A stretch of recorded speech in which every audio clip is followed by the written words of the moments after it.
What's good, everybody? Welcome to another Waddidit vlog with your boy, nobody else but me. Yeah, glad you all tuned in again this season. Can y'all hear me with this air conditioner? Let me, hold on. Y'all can hear me now? Okay. I guess. Alright. Anyway, welcome to another vlog, Waddidit vlog. Yada yada yada, this, that, and third. If I look dark, it's because I'm under a bunch of trees. Currently in Charleston, South Carolina.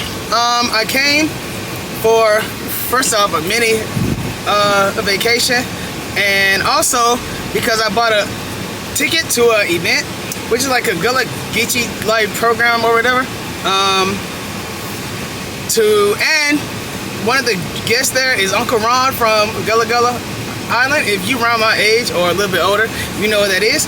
I know what y'all about to say. This fool, blah blah blah blah. Let me explain before y'all get, oh man, I look dark. Let me explain before I say anything. But first of all, if you know me, I want to work in television production, okay? Shows like that around my time anyway are the reason why I want to work in production. Because when you get older and you like kind of, you know, kind of like them at almost pushing 30, which is okay because it's around your time anyways, because the kids now don't look at that. Great. But it's interesting to learn like the whole production aspect. This fool is gonna actually go like he gonna drive and then turn on like the last. Anyway, yeah, so it's interesting to see how production works. Now mind you, I'm gonna do real things too, of course, but it's interesting to learn how like the production of it works, you know. Like back then too, it was the 90s, business was booming. They have different departments, everything like that, so it's amazing. I really look dark in here, so let me wait until I get into a lights. But anyway, I'm about to go meet Uncle Ron and Uncle Natalie. Very important in the black community and everything like that, which I'll explain more once I get out this goddamn shade, because I look black. Okay, I was about to show y'all some scenery and everything like that, but where they got us at ain't really much of it. But real quick before I go in, because I'm about to walk in. Finally, first off, I'm lighter. Second of all, like I was saying, Uncle Ron and Aunt Natalie were important to the black culture. At that time, anyway, and even now. And lately I've been, you know, pro-black now. It's not anti-black, is it? It's pro-black. Okay, one of them. And I've been for the culture and everything like that, and how I think black folks should do better, so that, you know, we don't, so that. Since like we're the most targeted race and everything like that, and yeah, I feel like us as black folks should do better, which as far as with like what we post, and you know, try to erase the whole how the other like races still look at us, especially in the job market, because unemployment rate, that shit's ignorant. It's going up and everything like that. But anyway, I'm about to walk in. I'll talk more about it when I come out and show you all about it. Instagram. Okay. It's our show for particular school this year that talks about the 3 to 7 year lifespan that our ancestors had when it came to cultivating and growing rice. So she leans into some heavy subject matter, but talks about it in a way that is uplifting and just a part of the culture that nobody really has talked about before. Okay. Cool. Yeah, so feel free to take a look. Appreciate it. Look at it. Look at the hand. I did help her curate part of the show, so those are some of my touches, like bringing in actual grains of rice and mimicking the hands and the body parts that are in her actual painting. Okay, that's good. There we go, yeah. Hi, welcome. Come on in. Let's see. What made you think that?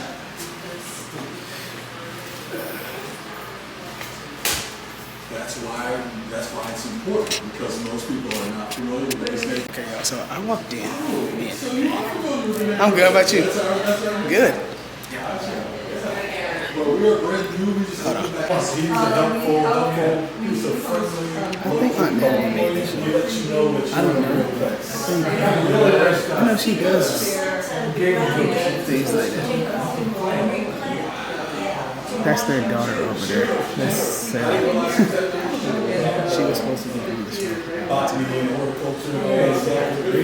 tell you more. Gallery, the venue where multidisciplinary folk artist and owner Aaron Drummond seeks to ensure that the exhibitions, the programs, the conversations, and the very vibes within these walls showcase Gullah Geechee culture and community.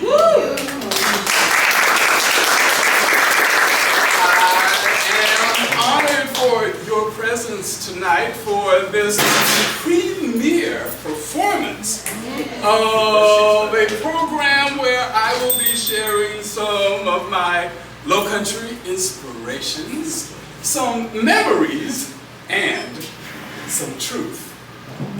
In case you did not know, Truth and Lie were siblings, born in the village of life, an island community surrounded by water. Throughout their childhood, Truth and Lie roamed about their neighborhood, and wherever they went, people just marveled at how much one looked like the other. Competition was their favorite pastime. You know, who could tell the funniest joke? Who could spit the farthest, and who could do anything better than the other? One day, Lie challenged Truth to a swimming race, claiming that he was the fastest, he was the strongest, and that he was the better looking.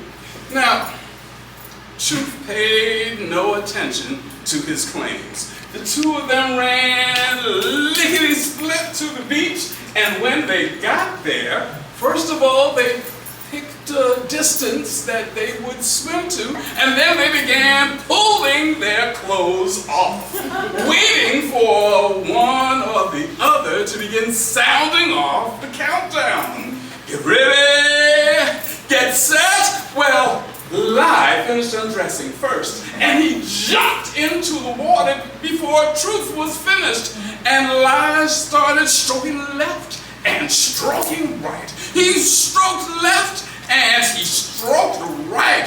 Truth, not to be undone, jumped into the water last and began stroking left faster and stroking right faster. Stroking left faster and stroking right faster. He stroked and he stroked until he caught up with Lie and passed him by, splashing a wave of water on top of his head. And then Truth swam on to the finish mark. Lie was livid. He turned right around and swam back to shore. When he got there, he put on his clothes, and then he put Truth's clothes on in top of his own, and then he sped back to the village of life. And when he got there, he started walking around saying, I won the race. I am the best. I'm the fastest swimmer. It was no contest. I won that race. I'm the best. I'm the fastest swimmer. It was no contest. People looked on and they listened, and some thought he was Truth. But in just a short while, Truth came running up the road without a stitch of clothing on. And that was the day Naked Truth was born.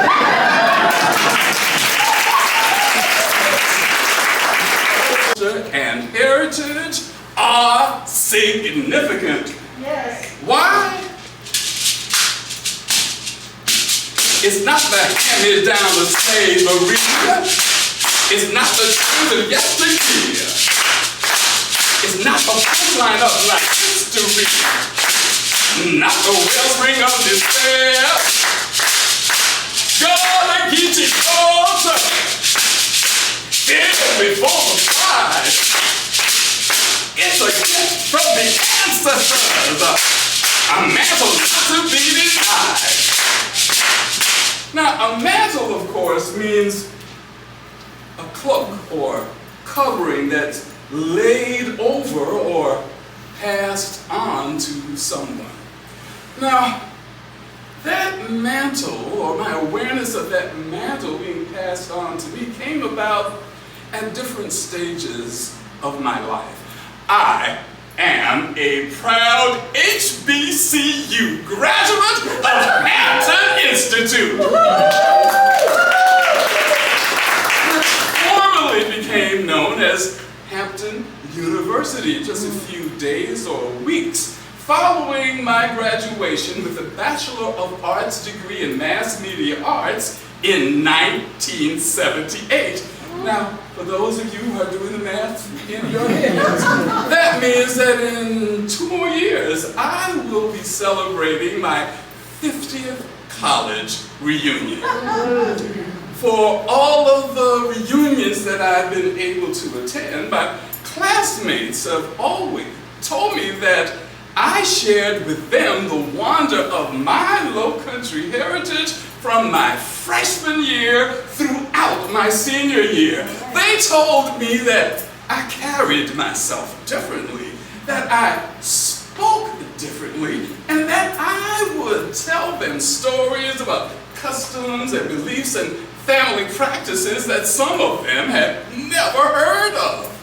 Since I received my degree, the body of my work has been filled with the documentation of the history of my people. So, hear me please, or listen as I share with you inspirations about the themes and the flavors that I have been stirring into my books and poetry and songs and exhibitions and even into Mr. Ron's Gullah-licious pound cakes. Now, you must make sure that you try some here or take some home with you.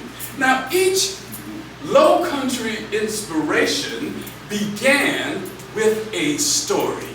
And the stories that we hold in our minds should strengthen us and not diminish us. I composed the song A Mantle Not to Be Denied for a permanent art exhibit at Brook Green Gardens located in Georgetown County, the site where I retired from. Brook Green Gardens was established on 4 former rice plantations, so the heritage of Gullah Geechee people is there on those grounds. Now, I narrated for you the chorus of the song. The verse is in Gullah Geechee. So what I'm going to do is narrate for you the verse in Gullah Geechee. And then I am going to re-narrate the words of the chorus so that when it's time to sing the song, you will understand the words and you hopefully will sing along with me. Life is a garden full of good things to eat. Take the bitter, the sweet, to make understanding complete.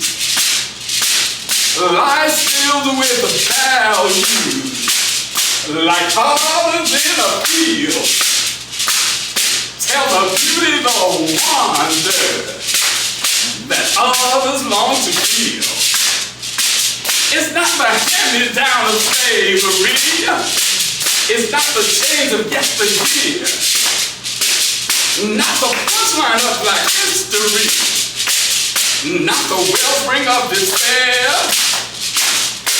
Gullah Geechee culture feels before the pride. It's a gift from the ancestors. Yes. A mantle not to be denied. Like a deer guiding forward, a pretends a it's a deceit, and learn and understand. Life still in a value, like colors in a field. Tell the beauty no wonder that others long to see. It's not the hand-me-down of slavery. It's not the chains of yesteryear. Not the punchline of black history. Not the well-ring of despair. Gullah Geechee culture feels before the pride.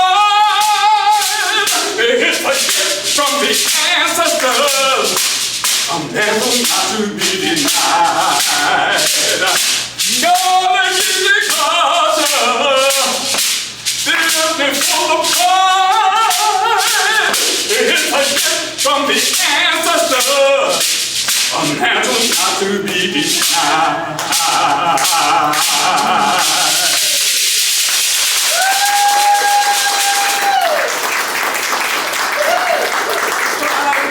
That this mantle that the ancestors passed on to me was to inform others through mass media, no less, and performance arts about why my people carry ourselves the way we do, why, and the ways that we speak differently from others, and why those beliefs and practices have become a vital part of our lived experience. Throughout my childhood, let's see, one of my first inspirations was the scenery of my birthplace, St. Helena Island, down in Beaufort, South Carolina. The scenery, waterways, and the land. The trees of my homeland always gave me the feeling that I was living in a place that was filled with history. There were all kinds of trees, but the ones that I found most provocative were the tall pines, the resilient cypress, and the stately oak trees. The songs of my childhood were filled with the imagery of trees. One song that I'm sure you're familiar with was an old hymn. And it was rebirthed during the Civil Rights era. The words were, I shall not be moved. I shall not be moved, just like a tree that's planted by the water. I shall not be moved. It was a song about the importance of faith and having resilience in the face of adversity. I shall not be moved. I shall not be moved, just like a tree that's planted by the water. I shall not be moved when my burden's heavy.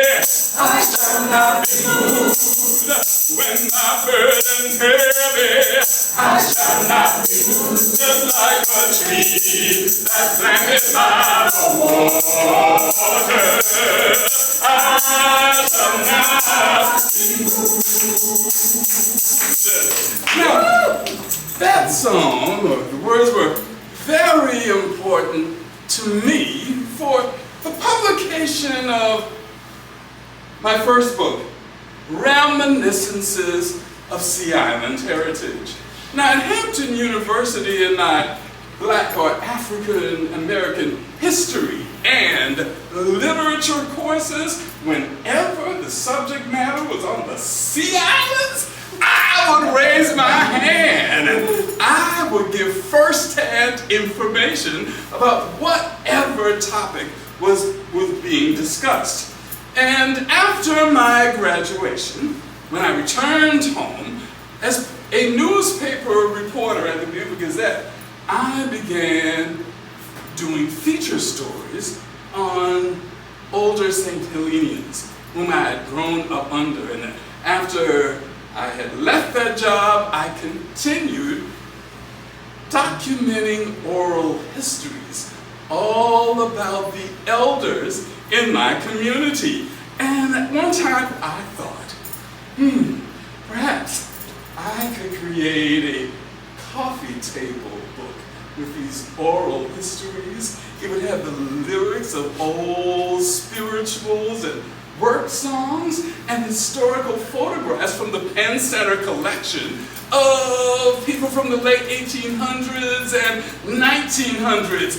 Perhaps this could be a good resource book for others in classes of Black history and Black literature. They would have something, not that people went out and researched, but something that someone who lived the experience was telling others about. But for every submission that I made of the manuscript, the response that I received, if I received a response at all, was that this is very good, but this is not of national attention.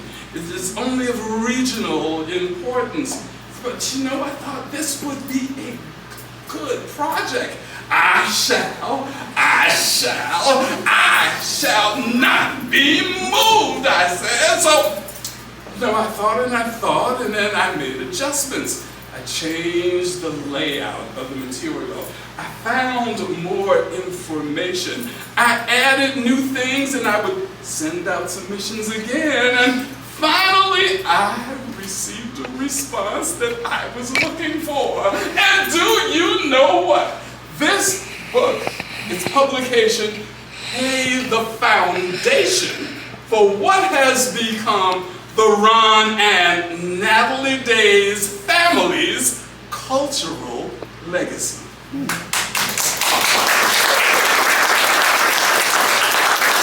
There's another song where the imagery dealt with trees. It was an old spiritual. Green trees are bending, whole sinners stand trembling. The trumpet sounds within my soul. I ain't got long to stay here. Now, who knows the title of that spiritual? I think I'm gonna steal away from childhood. I knew, let's see, from reading and seeing pictures in Ebony and Jet magazine, in watching the evening news with Walter Cronkite, from hearing conversations at the dinner table. Is that something that's still done today? The family still eat dinner with everyone there and they present and they talk about things? Or even from eavesdropping on conversations adults were having after I had been sent to bed. I knew that people like me from where I'm from had been stealing away from the harsh realities in life for a very long time. Realities, that included being separated from family members throughout enslavement, from, running away, hiding behind the tree trunks as the people fled for freedom in the marshes and in the woods, hanging from tree limbs. But there was yet another song that was sung that told Sea Islanders particularly that everyone had a right to a certain kind of tree, and it was called the tree of life. Now the response line is, you got a right to the tree of life.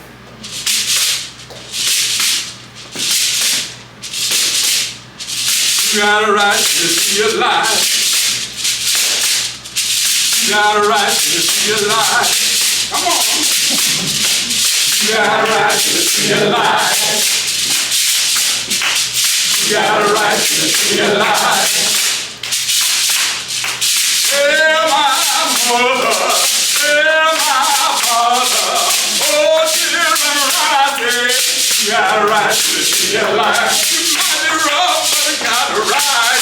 You got a right to the tree of life. Up and down, but you got a right. You got a right to the tree of life. Tell my mother, tell my father, oh children rising, you got a right to the tree of life. You may not know, but you got a right.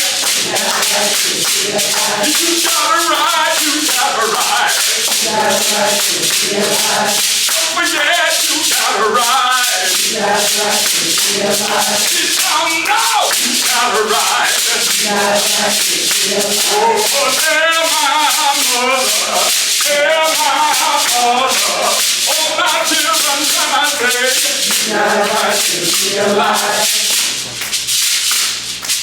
You got a right to the tree of life.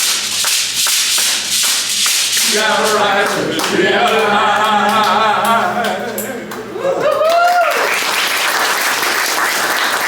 A song that we might have to sing to ourselves these days. Now, another naked truth is that spirituals, the state music of South Carolina, carries important messages in the vibrations of the tunes as well as the words. Now, the rhythm, that pulsating, 1, 2, 3, 4, 1, 2, 3.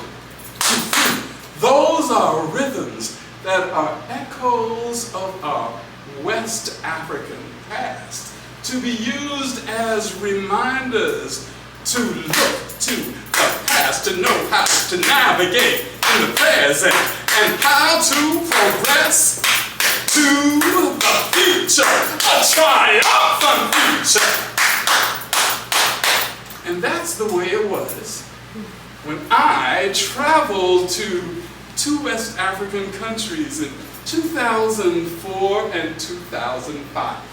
I traveled to Ghana and Sierra Leone, places, in communities where I had heard that there were these connections with people from the Low Country and those of West Africa.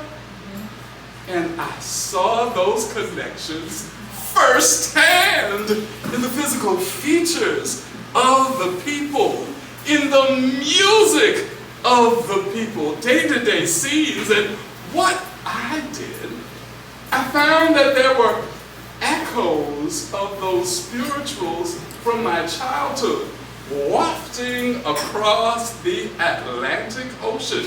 And I used those tunes to tell about my African experiences and to just tell about truth that I wanted others to know. One tune that came to me bright and clear was the song, I Come This Far, Find No Fault, Feel Like Journey On. And to that tune, I wrote a new song called Under the Same Sun. The response line is, they grew Carolina gold. What was Carolina gold? The type of rice that the ancestors of Gullah Geechee people grew in the rice fields with their skills and knowledge that they brought with them from the West African countries. Now, it was called Carolina gold because of its brownish color in the rice fields when it was time for harvest, and also because that particular production of rice made plantation owners and increased their wealth that rivaled that of European royalty. Now, as I sing this song, just reflect on the images in the gallery by artist Michelle K. Washington, her Against the Grain exhibit. Now, during the 1800s, about 57 million pounds of rice was exported to European markets. In Georgetown County, during that period, half of this country's rice was produced by the hundreds of thousands of West Africans who worked in the fields under harsh conditions. Groups of people working together under the same sun and with one vision, they grew Carolina gold. Under the same sun and with one vision, they grew Carolina gold. Oh, for together on the rice plantations, they grew Carolina gold. Under the same sun and with one vision, they grew Carolina gold. Oh, for together on the rice plantations, they grew Carolina gold. Europeans sold land to Americans, they grew Carolina gold. To work the fields of rice, they enslaved Africans, they grew Carolina gold. There was a planter, there was the overseer, they grew Carolina gold. There were the Africans snatched from their homelands dear, they grew Carolina gold.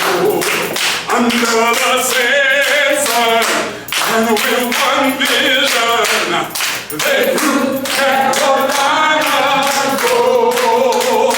Oh, for together on the rice plantations, they grew Carolina gold. Some grew rich, some died from the stray, they grew Carolina gold. The African skills and strength brought up the financial gain, they grew Carolina gold. Under the same sun and with one vision, they grew Carolina gold. All for together on the rice plantations, they grew Carolina gold.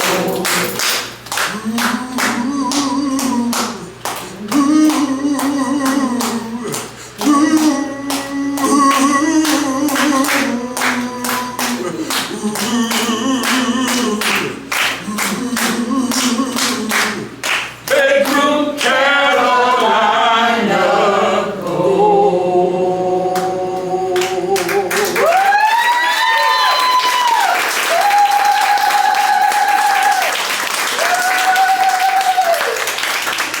another naked truth was not only did old spirituals inspire me, but old customs, beliefs, and traditions. Let's see if you're familiar with some of these. Now, what was so special about children who were born with a caul? C-A-U-L, that filmy membrane from the placenta covering their head. What was so special about children born with a caul? They were the chosen one. They were the chosen one. Now, my mother, Kathleen Grant Days, was born with a caul. Praise God. Now, she died in 215, just short of reaching her 102nd birthday. And she told me that as a child, she remembered the sick and the infirm would be brought into her presence so that she could touch them or breathe on them, because it was believed healing powers flowed through her veins. Now, she was indeed a powerful woman.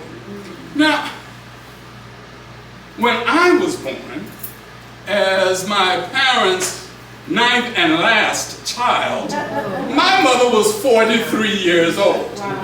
And people would seek her attention for advice. And I would witness this as I watched my mother listen to her. She would always listen. She would never interrupt those who were speaking to her. And as she listened, she would be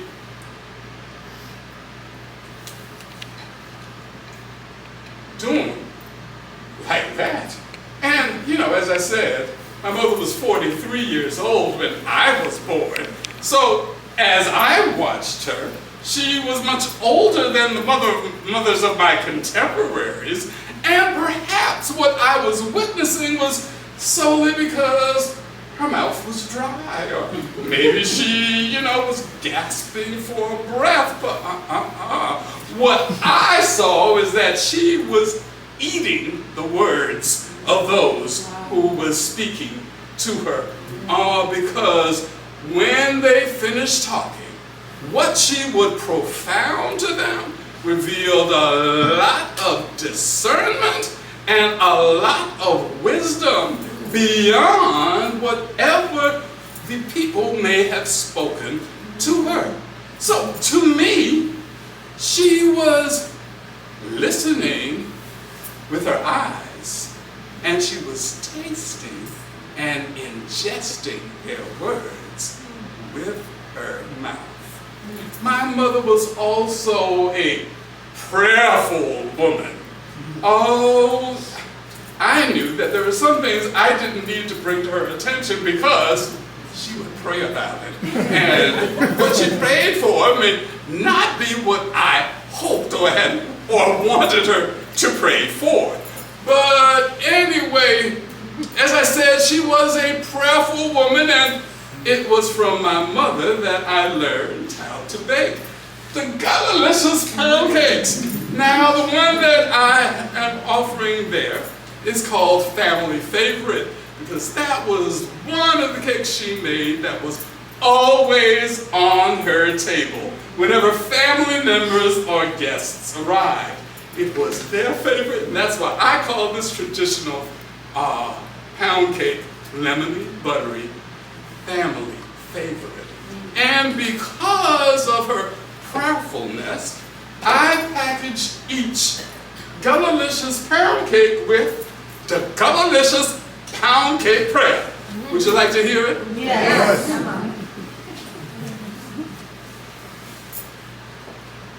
God bless everybody but yam this your cake from the head down to the toe. All right now. And tickle their belly with the flavor and aroma what they good. So, now Mr. Ron been show some love in the bowl when him been a mixing too. And when the cake come out the oven, him say, oh, it is so beautiful. And then him drop the mixing spoon. Now, Lord, let everybody want to make their body dance like a boogie to the band. Yam on the delicious pound cake, and Lord, let them share a slice. If they can. Amen. Now, my father, Henry Chansom Days, was also a community member who people sought after to give advice, to give counsel. Now, he died at age 54, but I was only 9 years old. But I remember a Gullah proverb that he would share, and it's one of those things that I try to live my life by. He would say, once a fool, you're not a fool. Twice a fool, you a jackass. To me, it meant it was okay to make mistakes. You know, if you make a mistake one time, it's all right. But if you don't learn from that mistake, now, if you have made good friends with someone thinking that he or she is walking this way and has your best behavior or in mind, and then you find out otherwise, you best separate yourself. Or let's say you failed a test because you just thought the answers were going to pop into your head. You didn't study at all. The next time, you better crack open some books. Because once a fool, you're not a fool. But twice a fool, He's a jackass. just like a pack animal that has to be led along by someone else. Now, my father also taught me, I saw him, you know, just being involved with community and sharing with others. When he would go fishing, remember now, he was the father of a family of 9. Yeah. But along the way home, he would always stop by the neighbors and leave 2 fish or 3 fish, because as their nature was filled with bounty, there was enough for everyone. There was no need to hoard anything. All right now. Now, his basket name was Chansom. I don't know if you heard that, but I told you his name. And I don't know if you know what a basket name is. You've heard of nicknames, but nicknames usually are given after people are grown or during childhood. But a basket name is a name given at birth to something to recognize something that happened at the time of birth or on the day of birth.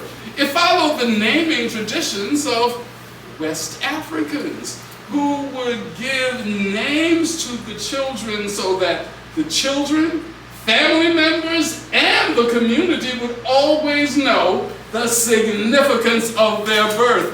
In Ghana, a male child born on a Friday is named Kofi. And in Gullah Geechee, a male child born on a Friday, the pronunciation given was coffee. I had numerous relatives, uncles and granduncles named Coffee, who had been born on a Friday.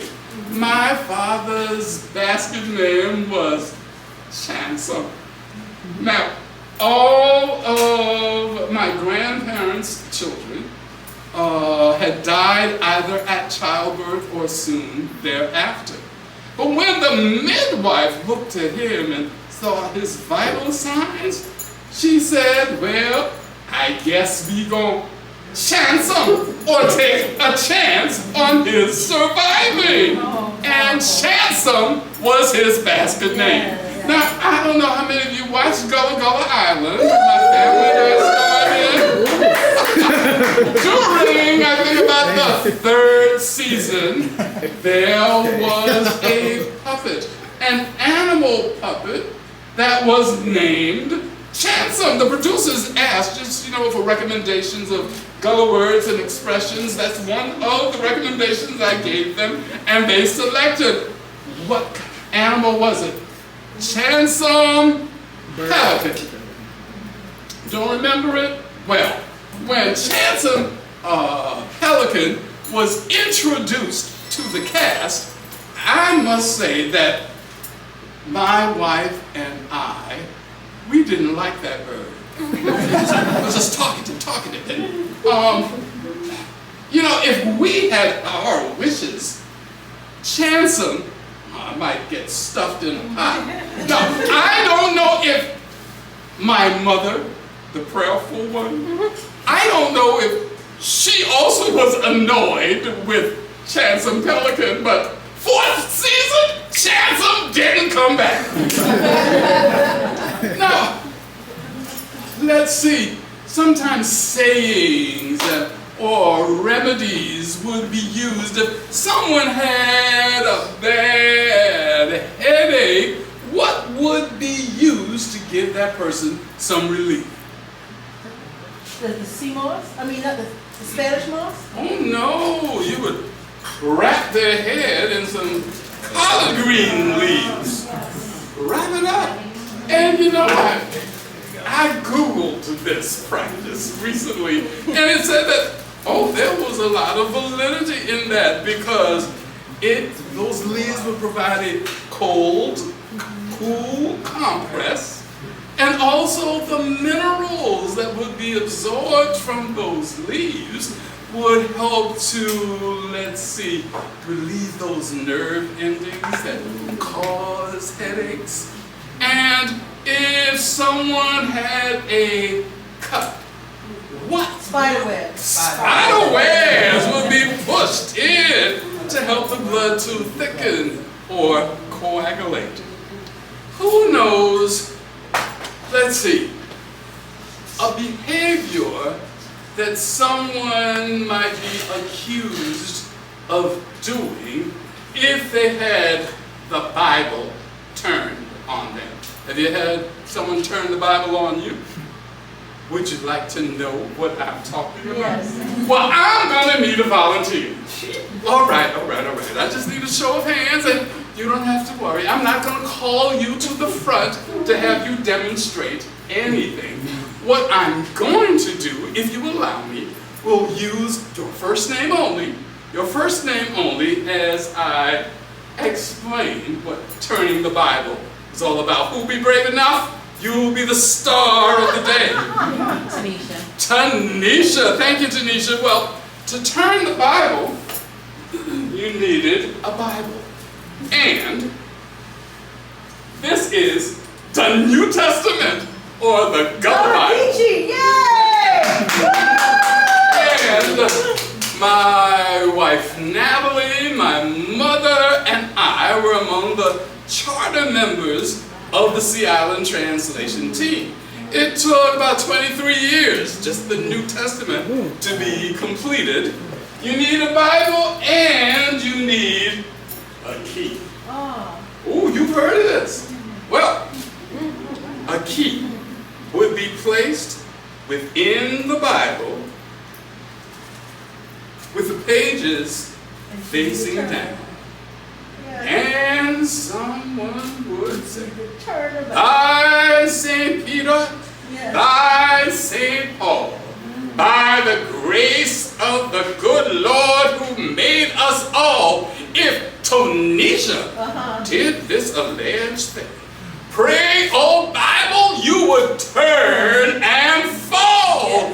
And if that had happened, the Bible would flip over and fall to the ground. ground or the floor. Thank you, Tanisha.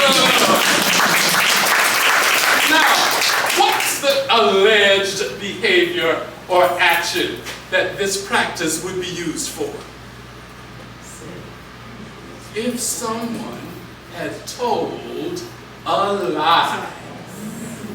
Lying was something that children and adults would be berated and even punished for doing, because lying was deception. Lying and deception brought disrespect to the elders and shame on the community. Tell me, are there any elected governmental officials that you think turning the Bible should be used on today? Yeah. Well, yeah. I am proud to say that through nonfiction and fiction and other creative things, I have been turning the Bible on liars for years. Liars who have claimed that Gullah Geechee people, Black people, African people have no culture, that we have low intelligence, that we have no survivability without the help or assistance from others from some superior race. To them I say, what a lie, what a lie, what a mighty big lie. And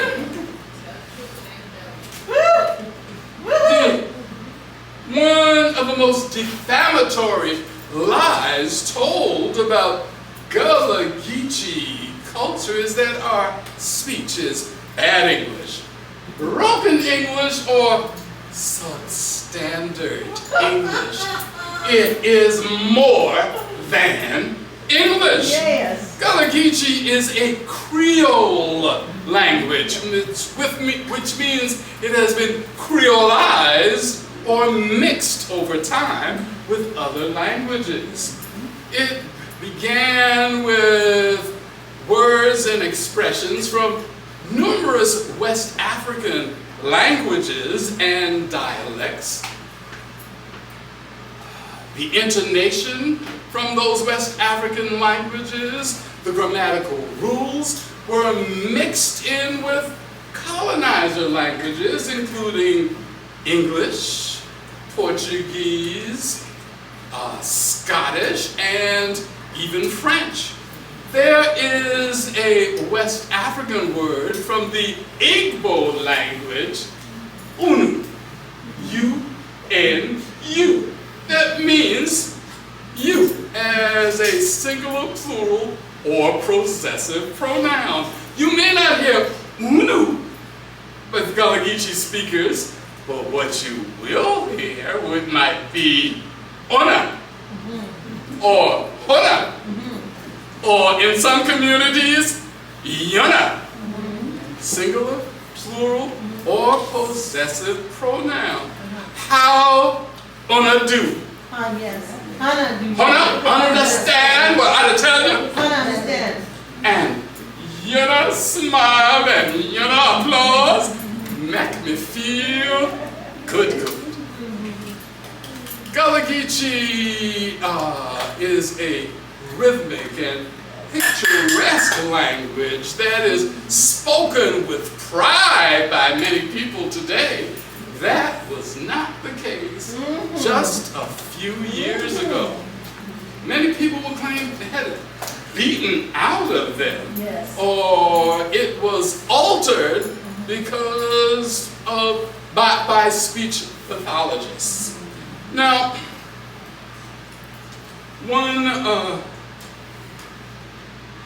there is in 2014. I presented a Charleston or a TEDx Charleston talk. I don't know how many of you have seen it. It was titled "The Me I Tried to Flee," because Gullah Geechee at that time was just considered a speechway, not a culture. And the title or the theme for that Charleston TEDx was the ripple effect. It has been seen by close to 1 million viewers, I believe. But the ripple effect of that TED Talk to me was that it was seen by exhibition designers of the International African American Museum. And when my family and I visited the museum for the very first time, there was a wall inscription in the gallery, the introduction to Gullah Geechee culture and history that read, "Mine is a living culture." It's not one of some 200 years ago. It's a culture that continues to shape our surroundings. It does so through our language or our spiritual beliefs, our foodways, and also our music. What I'd like you to know is there are two singers of international renown who helped to shape my performances of Gullah Geechee culture and heritage. Can you guess the names of the two? One was Harry Belafonte, American born of Jamaican ancestry, and the other is opera luminary Paul Robeson. Now, I don't know how many of you remember Belafonte's Calypso album. It debuted in 1956, the year of my birth. So some of my older siblings had this record album, and it played constantly in our home. Oh, when I looked at his picture, if you remember the album, he's dressed in an emerald green shirt. You see his profile, and he is clapping his hands. And as I looked and I listened to those songs from the Caribbean sister island of Trinidad, the Calypso music, it was just, I identified with it. Looking at him was just like, what do I remember of those trees of my childhood? He was standing tall, like the pine trees. Oh, there was resilience that he showcased in the themes of the music that he sang. And his love for his culture and heritage was stately, just like the oak trees. I was hooked as I listened, and some of the lyrics he was using, substituting the TH at the beginning of words with a D, and the ER, OR, and AR word endings were substituted with an A or AH sound. That's because Jamaican patois and Gullah Geechee, or Sea Island speech as it was called at the time, all have the same West African linguistic roots. This song by Belafonte is called Man Smart, Woman Not Smarter, but Smarter. Now, who knows how woman, the word woman, is pronounced in Gullah Geechee? Woman, Now, you may hear me code switch between patois and Gullah Geechee as I'm singing this song.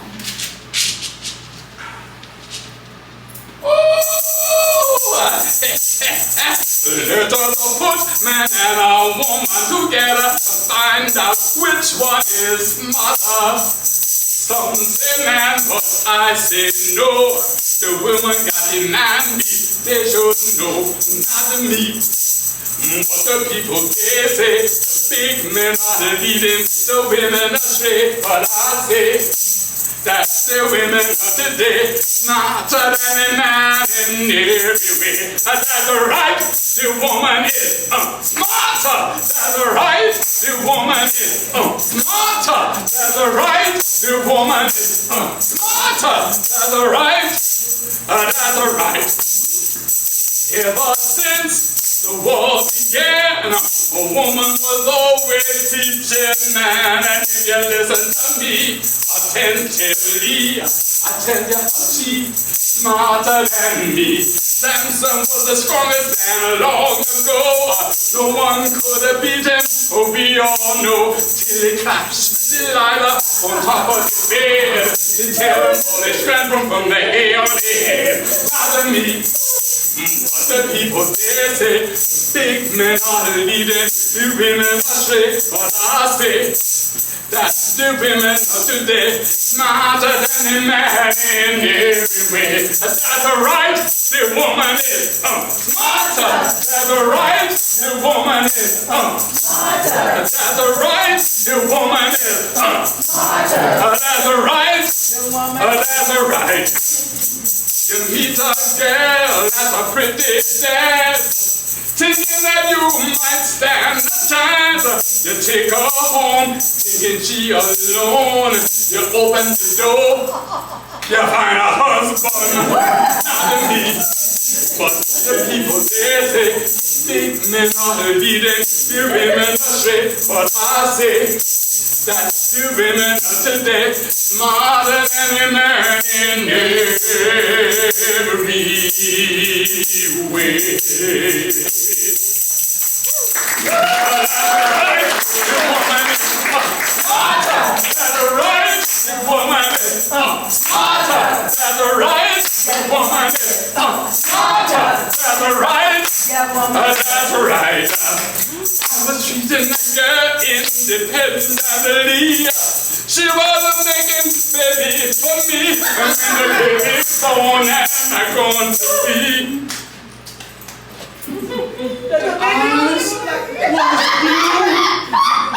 It was not by me.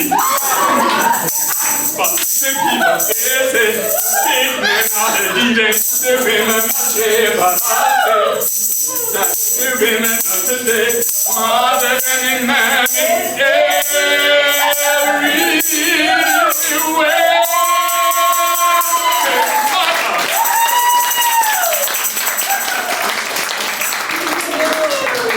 Now the final naked truth is that the wisdom that the Africans passed on to their Gullah Geechee descendants included the belief that the wanton pursuit of wealth for personal gain only and not for the good of the community brings about destruction.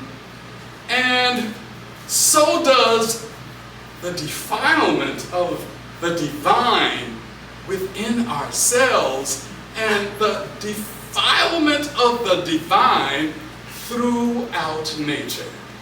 Now, here's a story that's based on a natural occurrence, but that I've spiced with some Gullah Geechee customs and beliefs, as I've done in many of my creative writings. And when I finish that, I will end with a song from the repertoire of Paul Robeson. Now, there are many Gullah Geechee hair-raising tales told throughout the Low Country. There are stories of peculiar such things that one might see if you're walking in the woods late at night or wherever you least expect it. Peculiar such things like flat eyes that have large glowing eyes as big as plates. And they're creatures that can change shape and size. 1 minute you may see an animal walking around, but as you look closer, it's an animal that has been run over by a vehicle. And then if you turn away and look again, it'll be a creature that's twitching a long furry tail.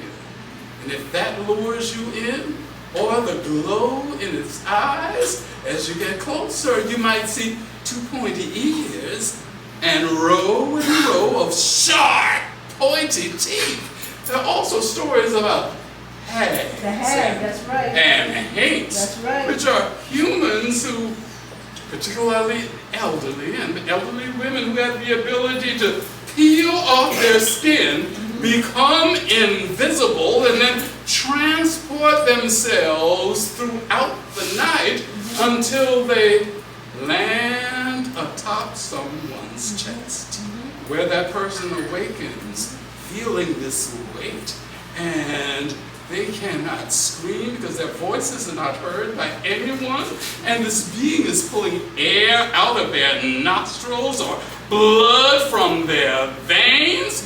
People who are hag-ridden said, I slept last night. That hag was riding me all night long. And there's tittle-tattle about root doctors who are herbologists or spiritual practitioners who can mix concoctions using natural elements that can cure any kind of distress, like gastrointestinal distress to gout, or maybe make something that could make your worst enemy go stark-raving mad. But the most profound cultural Gullah Geechee lesson occurs when Mother Nature informs us that we are not treating God's creations with honor and respect. Now, I'm going to need your help, please, in making sounds of nature. Whenever I point in your direction, I'd like you to make the sound of a gentle rain. Pitter-patter, pitter-patter, pitter-patter, pitter-patter.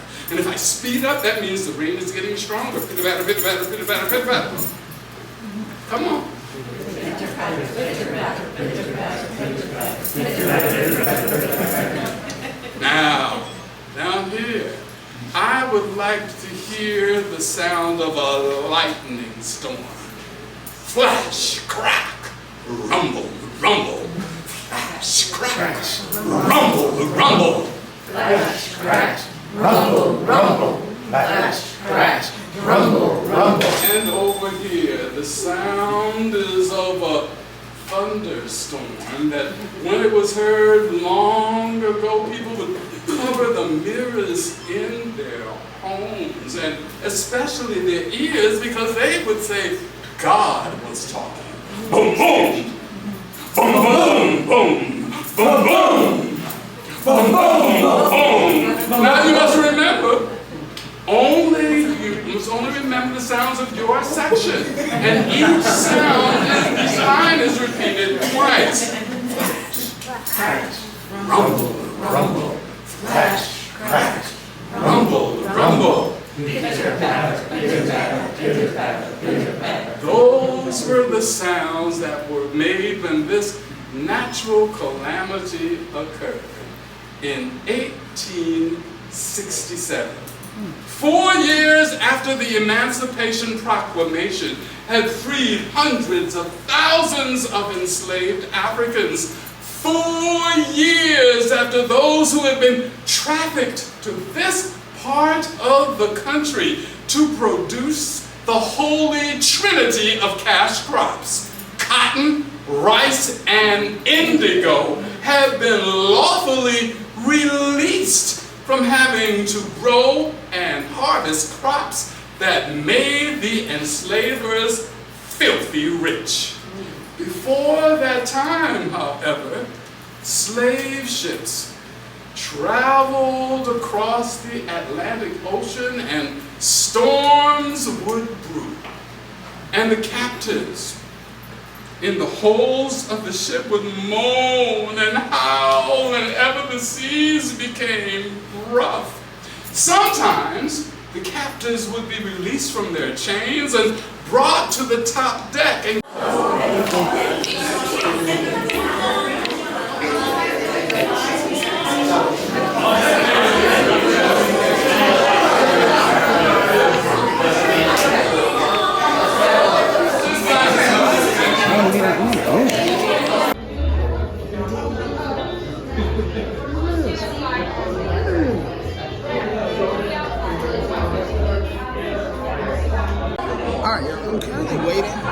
longer run. The man who owns the gallery told me to kind of be around because Aunt Natalie is coming too. So I'm looking, trying to wait for the line to go down. Can y'all see the line? Hold on. My camera died, so now we gotta change quality. Can y'all see the line? Yeah. So I'm waiting on like the line to go completely down, and then hopefully Aunt Natalie walks in while I'm over here just waiting, and then go from there. So y'all hang on tight. I didn't pay for 2 shows, so hold on, y'all. Wait a minute. Hey, y'all can see me, right? Okay. So, my camera died. As of like, hold on, because they got us in the hood. My camera died. So I recorded. I don't know. I wasn't gonna record the whole show, but it was getting good. So I kind of was like, let me not cut this off. So anyway, yeah, the show was great. Interesting how he told it and everything like that. As I told him, the other reason I want to work in TV, go figure, like, when he mentioned the show, like, I don't know if y'all actually watched the whole thing or not. And if you even made it to this point, God bless you. Yeah, they were like, he had mentioned it a little bit because I didn't know Chancellor was named after his dad. And, yeah, not many of them, I don't think, knew it, but they knew it. Like, if they knew, they did. It was probably a handful of us anyway, but yeah, that was fun. I try to meet people, you know, I kind of can meet from television so I can learn about it, learn about them, blah, blah, blah. Y'all think I watch this only to watch it. No. I'm watching it for production reason. You watching it from one perspective. I'm watching it for like 100 different perspectives. Like, oh, I see the whole education department, this, that, and blah, blah, blah, blah. So anyway, it was great. Oh yeah, I bought this on eBay. They signed the tape. So yeah, I didn't have Gullah tapes. I had Blue's Clues. Anyway, yeah, great show, interesting show. I wonder who parked behind me, and I hope I can get out, or whatever. So anyway, I don't know if I'm gonna go to a waterfront park. Y'all think I should go? Do y'all want to go? It's only 10 minutes. I think I should go, right? Let's do it. Give me 1 second. A lot of boats. This is like the downtown. I don't think. Did y'all see this in the other vlog? I don't think y'all did. If you did, cool. But yeah, this is low key my life. Are they gonna go or no? Like. Some property management place. I don't even know if I wanted to go there. I really did. So that's what I'm trying to show y'all before, like, I go back to the house. Whatever. I look black in that picture, y'all. They should have told me raise the exposure or something. She could have been nice about this. Okay, I ain't mad. Let me see. Oh, you know where I'm at. Y'all, I don't think we're gonna make that part. You know why? Because I don't even know where we at. I know that's just a bunch of boats and stuff, but let me see what I can find. Oh, interesting places to take pictures at. I will say that. So, yeah. Oh, shoot, my bad. All right, y'all. Boy, look at me. I'm a videographer.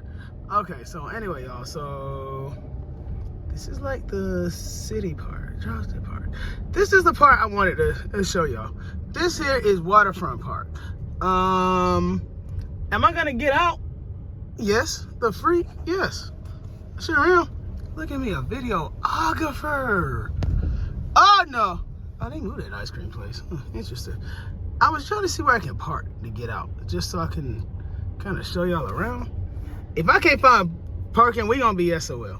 Oh, looks like I can. Nope, that's a driveway. Oh, right here. Wait a minute. No parking here, passenger loading. Okay, there's a park on that side. I have to make a U-turn to park there, I think. Is that even a park? No, passenger loading. It's really hard to park around here, but hold on. Let me take pictures for my cousin, y'all. Y'all hold on a minute. All right, y'all. So I'm gonna show y'all waterfront park. It's somewhere down there. It is. I don't even think I was supposed to do that. I should walk on the sidewalk. I'm walking in the road and stuff. Anyway, y'all. So this is like scenery. This is downtown, like Charleston. So prayerfully my car be fine. I'm not gonna be gone that long. But anyway, y'all. See the views? See the sights? Let me show y'all the pineapple in the water park. Hold on. Somebody having a party up there. Ooh. Now see, this is where you really want to like spend your summers at, you know? Like, I don't know if me moving to Charleston is a thing, but I definitely would say if I did, it definitely would be around this area. So, this is only one of the parts. Hold on, y'all. I gotta show Shania, because I definitely told her I would take pictures. Hold on, guys, hold on. I don't know what that was, but anyway. This is like the waterfall part. Should I just, yeah, and it's cold. It's cold, but I'm not gonna do too much. Anyway, guys, see? This is it. This is like that. And then over there, hold on, guys, hold on. Over there. Now, I'm acting like I've never been here before, but honestly, I'm not gonna go all the way down. But that's like the pier.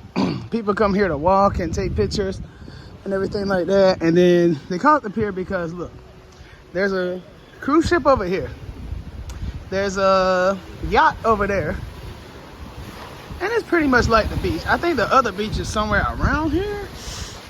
I couldn't tell you that to save my life. But, and then we have over there, just like the bench part. And then like, see? Like I said, I'm not gonna walk all the way down there because I could, I just, no. Anyway, and then we have more of this here. And then over here is water, which I'm gonna back up in case I mess up. And then, yeah, see, the pier. Now, I'm gonna show y'all one more area before I hit the road 20 minutes away. And I don't know, I just thought about something. Well, anyway, it ain't got nothing to do with this, but hold on. Let me show y'all. Oh, y'all, look at this. History. Yeah. And this is only if you made it to this far of the vlog. So, anyway, hold on. Let me find the pineapple. Hold on, guys. All right, y'all. This is the pineapple. You literally can play, like, in the pineapple. If I wanted to, I could. But I'm not, because I only came to show y'all. So this is, like, the relaxing part of downtown. Like, you literally can, like, no, hold on. Splash. You literally can, like, put your feet in the pineapple. Like, I don't know about up there, but I do know, like, here. Splish and splash. And there's a bird. Oh, he's thirsty. All right, it's time for me to go. Yeah. And then there's a pretty garden, and look at that. That's just scenery, bro. And then that's pretty much it, guys. Like the vlog says, let's all go to GULLAH Island. And this is like, I don't know if y'all know this, but Charleston is literally GULLAH Island. That's why they called it that. You know, they have to, you know, politically correct it and yada, yada, yada for television. And, you know, and at the time it was Nick Jr. So, you know, they have to Nick Jr.-fy it or whatever. So anyway, yeah, that's the city. Look at that. That right here. Where'd it go? Hold on. A lot of birds here, so hold on. I'm trying to see. But anyway, yeah. I'm somebody who likes to learn about like culture and about people and things. And I think that's one of the reasons I want to work in TV. And so there it is. All of that. And then the waterfall. Yeah, so. And then, hold on. Let me show you the city part. Literally, the city part. So anyway, yeah, I'm somebody who likes to learn about the different people, and which is why I love television. I love the fact that you can learn about somebody beyond the screen, beyond the tape, beyond the network, you know? And to learn like the different things, you know, like because the world is like very diverse. I suggest we don't only focus on one race and everything like that. Oh, that's what I was trying to tell y'all. As of like, you know, recently, while I was like saying like, oh, the culture, how like Uncle Ron and Aunt Natalie was part of the culture. They were trying to, you know, share their culture, which is why the show was created. Or whatever, right? And I was saying I was pro-black? Not anti, but it's like, lately I've been thinking about how it's harder for black people to get jobs and things like that. They have another gallery. Oh my gosh. I gotta take Zan now. How like it's harder for black folk to get jobs and things, which is sad. Like, quote unquote, redneck has a better chance of landing a job than an educated black person, because we're a targeted race. We just are.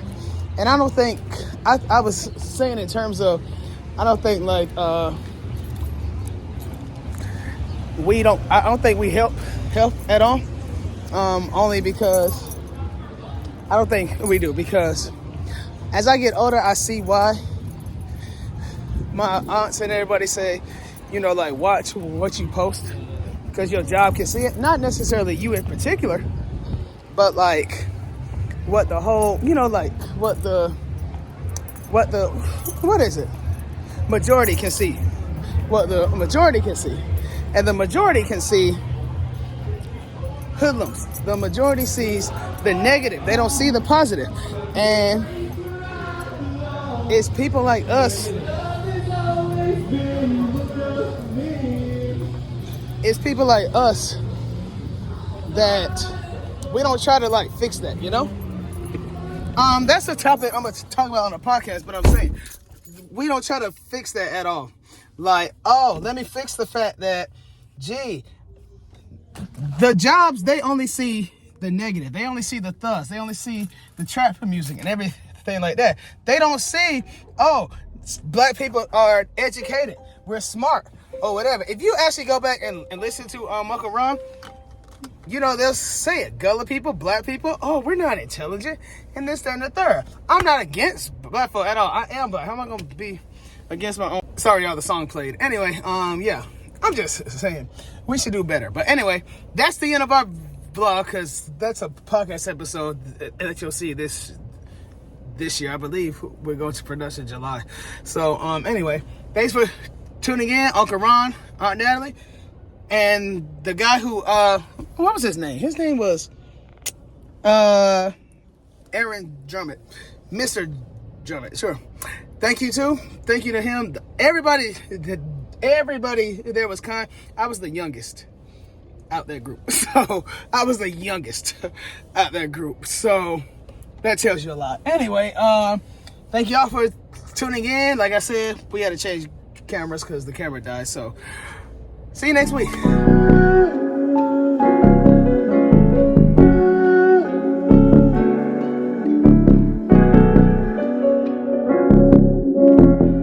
did it? Why did it? Who did it? Why did it? Who did it? Why did it? Who did it? Why did it? Who did it? Why did it? Who done it? Why done it? Who did it?